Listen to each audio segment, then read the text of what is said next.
Generation Zero recently celebrated its 4th birthday, and it has been a hell of a ride over the past 4 years, with plenty of ups and a couple of downs as well. Countless updates, countless bug fixes, and loads of new weapons and content. But I think it's time we got something a little bit more substantial. The most recent update being the Russians being added, which was a brilliant update, don't get me wrong, with a fair amount of content in there. But we haven't had a decent story DLC for a very long time. 2.5 years, in fact, with the last one being Phoenix Rising that launched on the 20th of June 2020. And the one before that was Alpine Unrest, which was released on the 26th of November 2019. Now there's only a 6-month gap between those two, so I think many of us at the time were hoping that we'd see a fairly decent story update every sort of 6 to 12 months. Unfortunately, that didn't happen.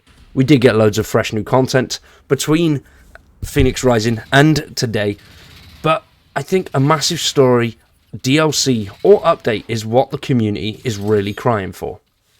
And there are so many different ways that they could go with a new story DLC. And I think the community would be happy to pay for it. I know for a fact that I would, even if it was a rather large update, I would happily pay anywhere from £10 to £20 for it, without an issue. I wouldn't even blink an eye. But even a smaller update that is either free or at a very lower price would be good. I think if they were going to release a new island, a higher price point would definitely be the way they go. But unfortunately, it doesn't look like the team are actually expanding onto any new islands.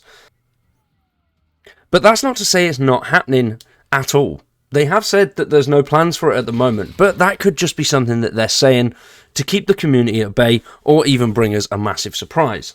Now, unfortunately, there are a few guys in my Discord that know how to do some strange things with computers and I don't quite understand it, but going through game files they can see what's being added and what's currently being worked on. And unfortunately, there is nothing in there to say that there is a new island being developed. But that doesn't completely rule it out. We obviously didn't see anything from the Firebird, and then suddenly it popped into the game files, and obviously there was a lot of leaks. And it was around about 2 months after that we saw the Firebird being actually launched. The potential for the new islands is absolutely insane. We did see a lot of works going on Himfal, and a lot of things changing just before it actually launched. So there was nothing going on at all, and then all of a sudden there were new roadways being added, which is similar to what happened to the top island.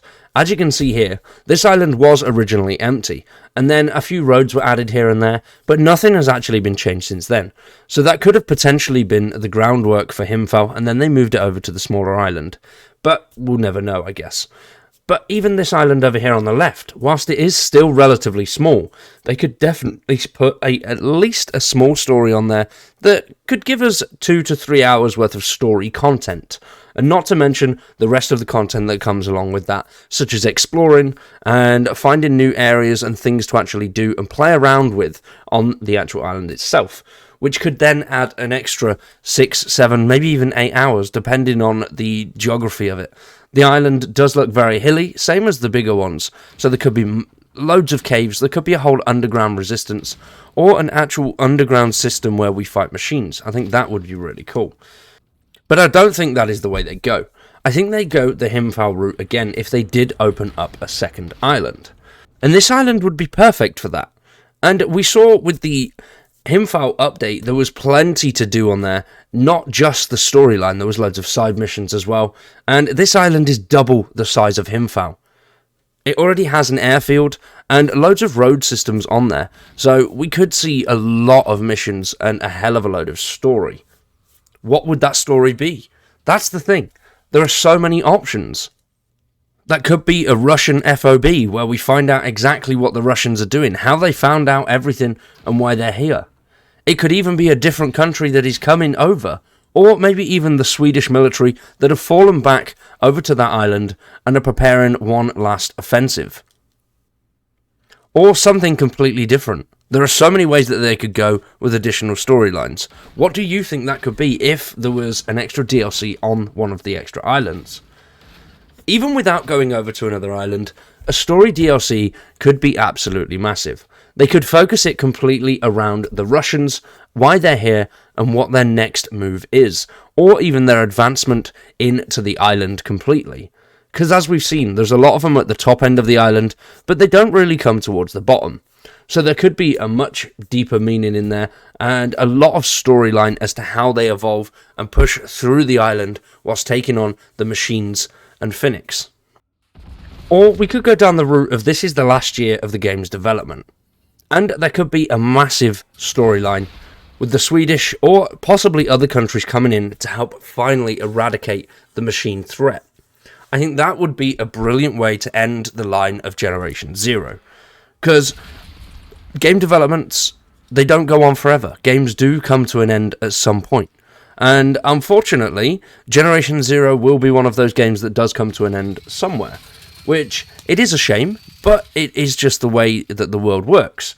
And whether we could see a second Generation Zero, I highly doubt that, but I think it would be great if we did see something along those lines.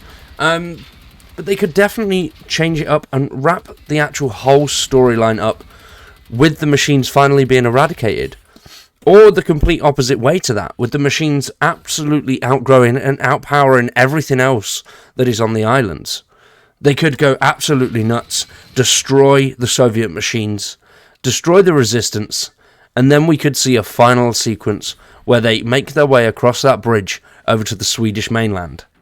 Regardless of the actual content, a storyline DLC is something that would get the community back in Generation Zero, bring the player base back to a very high point, something that we've not seen for a little bit of time, which the player base is great. There is definitely a very, very dedicated fan base for Generation Zero, and I love that. I think that's one of the best things about the game, the community behind it.